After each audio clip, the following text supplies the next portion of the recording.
பாப்பநாயக்கன் பாளையத்தில் கொங்கு மண்டலத்தில் 6 வயது சிறுமி செத்து கிடக்கிறாள்.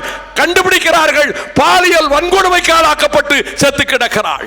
200 இளம் பெண்கள் கொடூரமாக நாசமாக்கப்பட்டார்கள். அந்த குடும்பங்கள் கதி என்ன? அதன் பின்னாலே அதிமுக ஆளுங்கட்சி இருக்கிறது என்ற குற்றச்சாட்டை நான் அங்கே வைக்கிறேன். அந்த கொடநாடு பங்களாவில் இருக்கக்கூடிய அந்த ரகசிய அறைகளிலே எதை தேடி போனீர்கள்? கொள்ளையடித்த கூட்டம் பதில் சொல்லி தீர வேண்டும். உங்களுக்கு இரக்கமே கிடையாதா? இதயமே கிடையாதா? தமிழ் மொழி என்று உலகத்தின் மூத்த மொழியாகிய தமிழ் மொழியை காக்க, தமிழை காக்க, கலாச்சாரத்தை காக்க எத்தனை ஆண்டுகளாக போராடி வருகிறார்கள் திராவிட இயக்கத்தினர். நான் இந்த மண்ணிலே பிறந்தேன், புண்ணிய பூமியிலே பிறந்தேன், பொன்னான தமிழ்நாட்டிலே பிறந்தேன். திராவிட இயக்கத்தில் என் வாழ்வை ஒப்படைத்தேன். எடப்பாடி பழனிசாமி அரசு, தமிழகத்தை வஞ்சிக்கின்ற இந்த கேடுகட்ட அரசு அனுப்பி வைத்து விட்டு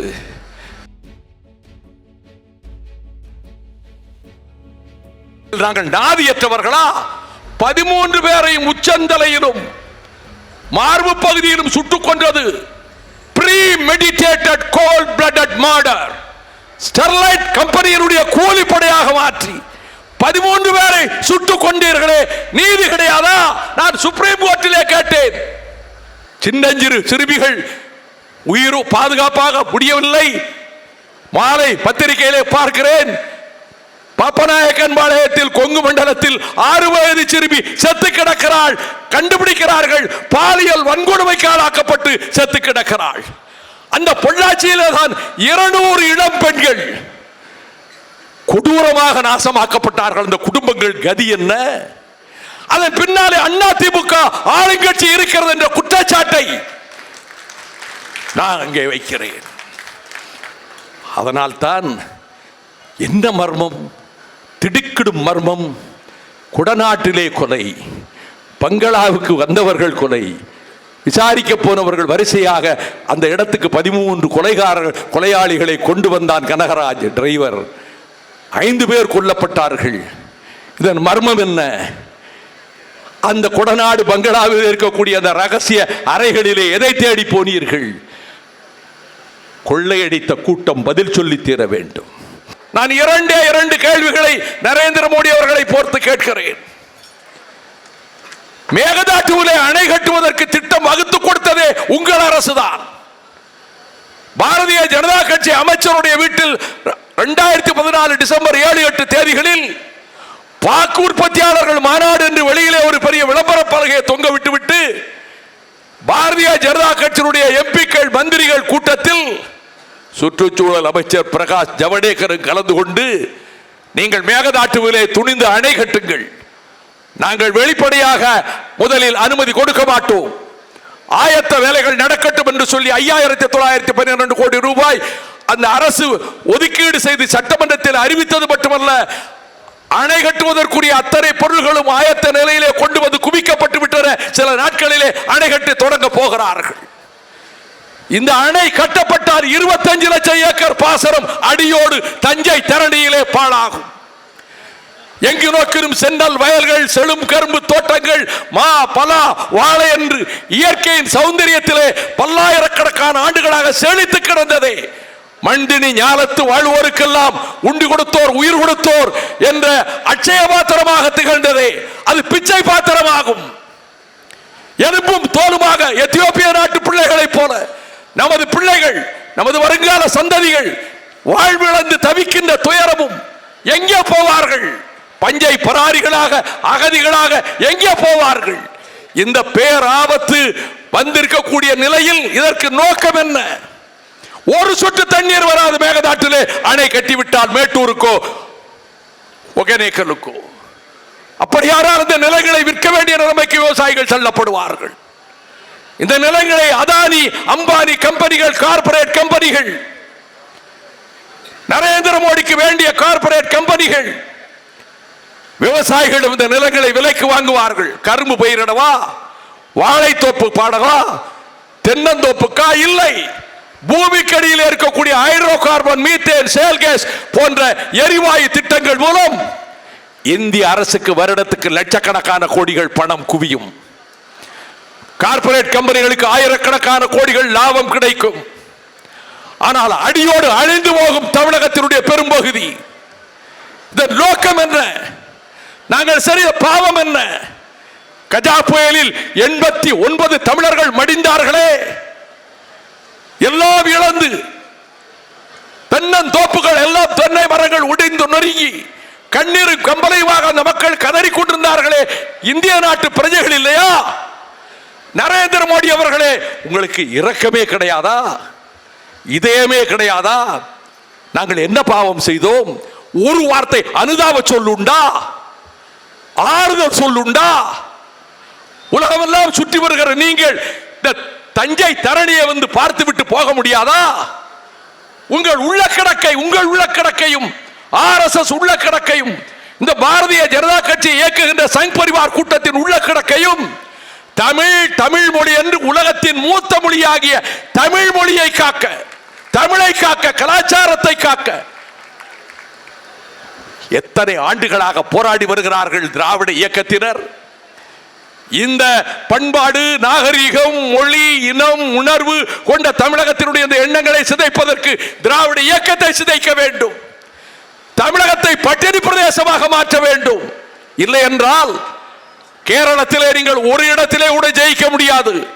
ஆனால் கேரளத்திலே உச்சநீதிமன்றத்தில் முடிவு கட்டப்பட்ட பிரச்சனைக்கு, கான்ஸ்டிடியூஷன் பெஞ்ச் முடிவு கட்டிய பிரச்சனைக்கு இனி புதிய அணை தேவையில்லை என்று தீர்ப்பளித்ததற்கு பிறகு, கரிகால் பெருவளத்தான் கட்டிய கல்லணையை போல பென்னிக்கு கட்டிய அணை வலுவாக இருக்கிறது என்று தீர்ப்பளித்ததற்கு பிறகு, கேரள அரசு புதிய அணை கட்டுவோம் என்று போட்ட திட்டத்துக்கு நீங்கள் சுற்றுச்சூழல் அனுமதி கொடுத்து அவர்கள் நாங்கள் அணை கட்டியதற்கு பிறகு பென்னிக்கு அணையை கொஞ்சம் கொஞ்சமாக உடைத்து விடுவோம், we will decommission என்று அறிவித்திருக்கிறார்களே, இது என்ன நோக்கம்?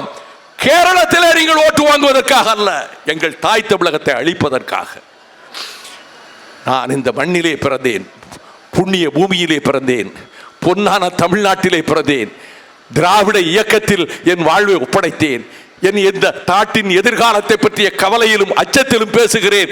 இவ்வளவு பெரிய கொடுமையை செய்யக்கூடிய நிலைமைக்கு மத்திய அரசு தயாராகிவிட்டது. இது தூக்கி எறியப்பட வேண்டும், அகற்றப்படும். இந்தியாவின் பன்முக தன்மைதான் இந்த நாட்டை காக்கும். நீலம் சஞ்சீவ் ரெட்டி சொன்னார், வெள்ளைக்காரன் வருவதற்கு முன்னால் இங்கே இந்தியா ஒரு நாடே கிடையாது என்று ஜனாதிபதி உரையிலே சொன்னார். அண்ணன் முரசொலி மாறன் இந்திய ஆதிக்கத்தை எதிர்த்து கொண்டு வந்த மசோதாவில் பேசிய பிலு மோடி, நீங்கள் இந்தியை திணித்தால் இந்தியா என்ற ஒரு நாடு இருக்காது, துண்டு துண்டாக போய்விடும் என்று சொன்னார்.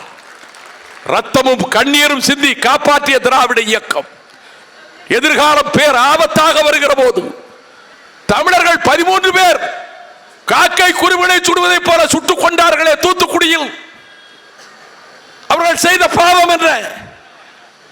மாவட்ட ஆட்சித்தலைவரிடம் கோரிக்கை கொடுக்க போகிறோம் என்று அறிவித்துவிட்டு அறவழியிலே நடந்து வரக்கூடிய பல்லாயிரக்கணக்கான மக்கள் ஜில்லா கலெக்டருடைய அலுவலகம் வருவதற்கு முன்பே அவர் கோவில்பட்டிக்கு போக சொல்லிவிட்டு, எடப்பாடி பழனிசாமி அரசு, தமிழகத்தை வஞ்சிக்கின்ற இந்த கேடுகட்ட அரசு அனுப்பி வைத்துவிட்டு அங்கே இருக்கக்கூடிய வாகனங்களுக்கு போலீசாரை தீ வைத்தார்கள் என்று நான் சொல்லவில்லை. 3 முன்னாள் உயர் நீதிமன்ற நீதிபதிகள், 3 former high court judges, 3 முன்னாள் டிஜிபிக்கள், director general of police, 2 forensic experts, Henri Tiphagne அமைத்த மக்கள் கண்காணிப்பகம் 2400 பக்கம் 15 நாட்கள் தங்கியிருந்து தந்த அந்த அறிக்கையில் காவல்துறையினரே வாகனங்களுக்கு தீ வைத்தார்கள் துப்பாக்கி சூட்டை நியாயப்படுத்த. அந்த அறப்போரிலே கலந்து கொள்வதற்காக நடந்து போய் கொண்டிருந்த ஸ்னோலின் என்கின்ற அந்த 11வது வகுப்பு மாணவி பேசிக்கொண்டு வருகிற போதே வாய் வழியாக பாய்ந்து வந்த குண்டு தலையை சிதற வைத்து அங்கே தலை வெடித்து கீழே கிடக்கிறாள். அந்த வீட்டுக்கு அந்த ராத்திரியிலே போனேன், துப்பாக்கிச்சூடு நடந்த இரவிலே போனேன். என் வாழ்க்கையில் எத்தனையோ துன்ப சம்பவங்களை பார்த்திருக்கிறேன். ஆனால் அவருடைய தாயும் தந்தையும் அண்ணனும் தம்பியும் மாமனும் மச்சானும் தெருவே கூடியிருந்து கதறினார்களே, பச்சை மதலையா, சின்ன பொண்ணியா, அது என்னையா பாவம் பண்ணிச்சு, தலை வெடிச்சு தவறி கிடந்ததுயா. அந்த அழுகை சத்தம் என் நெஞ்சை பிளந்தது. அடுத்த தெருவுக்கு போனால் ஜான்சி திரேஸ்புரத்திலே தூக்குவாளியிலே சோறு கொண்டு போகிறாள் பிள்ளைகளுக்கு. காவல்துறை வேன் வேகமாக வருகிறது. போராட்ட களம் அல்ல, 15 அடி தூரத்தில் இருந்து சுடுகிறது. நெற்றியில் குண்டு பாய்கிறது. மூளை சிதறி மண்ணில் உருள்கிறது. அந்த இரவு 12 மணிக்கு போன போது அந்த இடத்தையே கொண்டு போய் காட்டினார்கள்.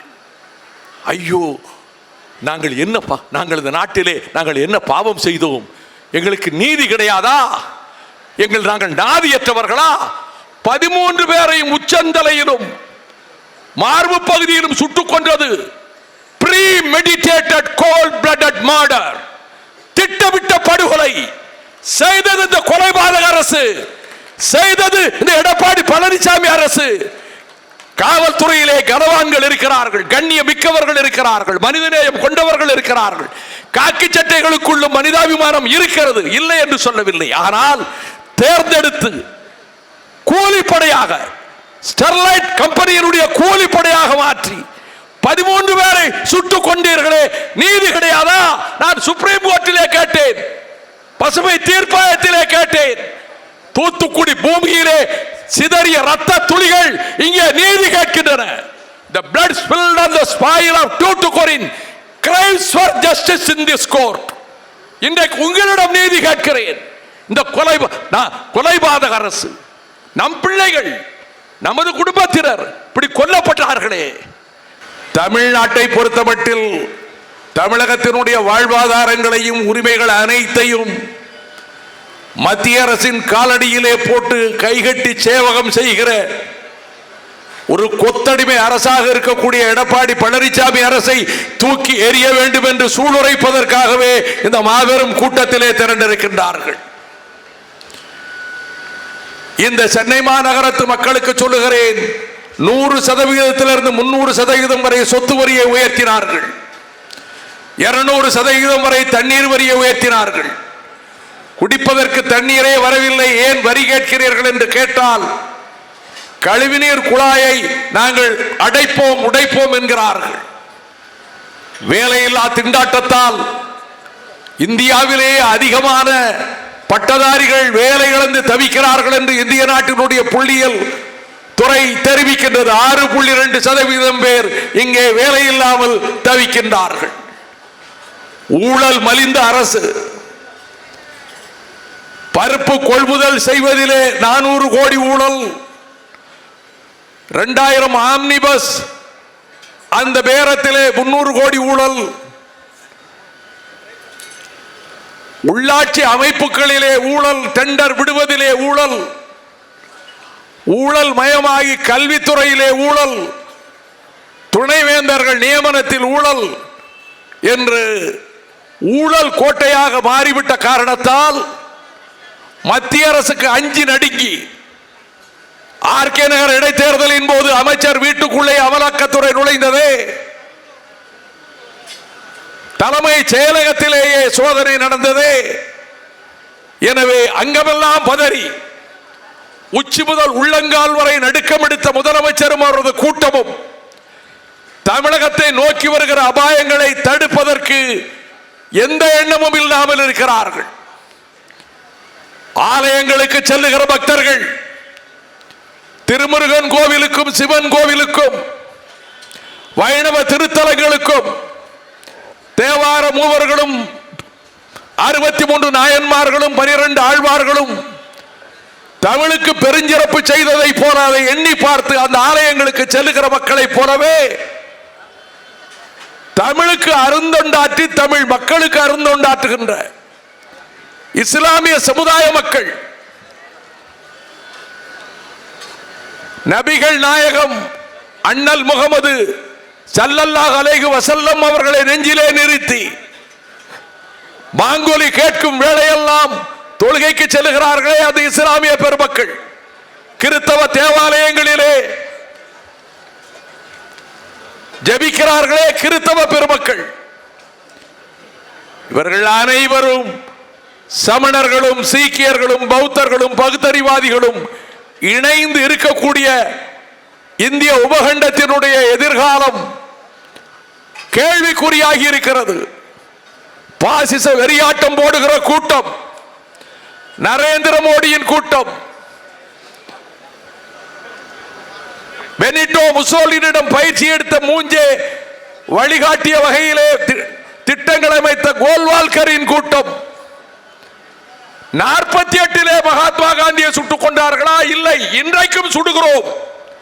காந்தியை போல ஒரு உருவத்தை செய்து, காந்தியாரின் உருவத்தை செய்து, உலகம் போற்று முத்தமரின் உருவத்தை செய்து, அந்த உருவத்தை இந்து மகாசபை தலைவி பூஜா மார்பை நெஞ்சை பார்த்து சுட ரத்தம் கொட்டுவதை போல நிகழ்ச்சி அமைத்து தலையில் ஏறி மிதித்து நெருப்பு வைத்து கொளுத்தி காந்தியை கொளுத்துகிறோம், காந்தியை சுடுகிறோம், கோட்சே வாழ்க என்று கூச்சலிட்ட சம்பவம் கோடிக்கணக்கான இந்தியர்களுக்கு இன்னும் தெரியாது.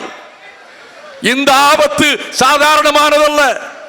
இந்து முஸ்லிம் கிறிஸ்தவர்கள் ஒற்றுமையாக இருக்க வேண்டும் என்று கருத்தை சொன்னதற்காக கல்புர்கியை சுட்டுக் கொன்றோம், கோவிந்த் பன்சாரையை சுட்டுக் கொன்றோம், நரேந்திர தபோல்கரை சுட்டுக் கொன்றோம், கௌரி லங்கேஷை சுட்டுக் கொன்றோம். யார் இனி மத நல்லிணக்கம் பேசினாலும் அவர்களை அழிப்போம். அகமது அக்கை பசுமாட்டு இறைச்சி வைத்து அடித்துக் கொன்றதை போல அடித்துக் கொள்வோம். வெளியேறுங்கள் இஸ்லாமியர்களே, வெளியேறுங்கள் கிறிஸ்தவர்களே என்று சொல்லக்கூடிய அந்த பாசிச வெறியாட்டத்தை என்றாவது கண்டித்ததுண்டா? கொலை நடுங்க வைக்கின்ற சம்பவம், காந்தியாரை சுட்டுக் கொண்ட சம்பவம், மீண்டும் நாங்கள் சுடுகிறோம் கோட்சே வாழ்க என்ற சம்பவம். நாடாளுகிற மாண்புமிகு பிரதமர் நரேந்திர மோடி அவர்களே, ஒரு வார்த்தை நீங்கள் கண்டனம் தெரிவித்ததுண்டா? இல்லை. எனவே பன்முகத்தன்மைக்கு கொள்ளி வைக்கக்கூடிய நிலையிலே, சமூக நீதிக்கு வேட்டு வைக்கக்கூடிய விதத்திலே நீட் தேர்வை கொண்டு வந்து நம்முடைய பிள்ளைகளின் எதிர்காலத்தை பாழாக்குகின்ற வகையிலே இன்றைக்கு நடைபெற்றுக் கொண்டிருக்கக்கூடிய இந்த அரசு, மத்தியில் இருக்க அரசு தூக்கி எறியப்பட வேண்டும். இந்த நாட்டின் எதிர்காலத்தை காக்க, ஜனநாயகத்தை காக்க, மதச்சார்பின்மையை காக்க இந்துக்களும் இஸ்லாமியர்களும் கிறிஸ்தவர்களும் அனைவரும் அண்ணனும் தம்பியுமாக ஒருவர் அரவணைத்துக் கொண்டு வாழ, மதச்சார்பற்ற தன்மைதான் இந்த நாட்டை காக்கும், ஒருமைப்பாட்டை காக்கும் என்று உறுதி எடுத்துக் கொண்டு தயாநிதி மாறன் அவர்களுடைய குரல் நாடாளுமன்றத்திலே ஒலிக்கும், மக்களவையிலே ஒலிக்கும், தமிழர்களின் உரிமை குரலாக ஒலிக்கும், தமிழக வாழ்வாதாரங்களை காப்பதற்காக ஒலிக்கும், மதச்சார்பின்மையை காப்பதற்காக ஒலிக்கும். அமைகிற அரசு தளபதி ஸ்டாலின் அவர்கள் சொன்னதை போல ராகுல் காந்தியினுடைய தலைமையிலே மாநில கட்சிகளின் கூட்டமைப்பு, மாநில கட்சிகளும் காங்கிரசும் இணைந்த ஒரு கூட்டணி ஆட்சி, கூட்டாட்சி தத்துவத்தை, பெடரல் கான்செப்ட், அதை நிலைநாட்டுகிற ஆட்சியாக மலரும்.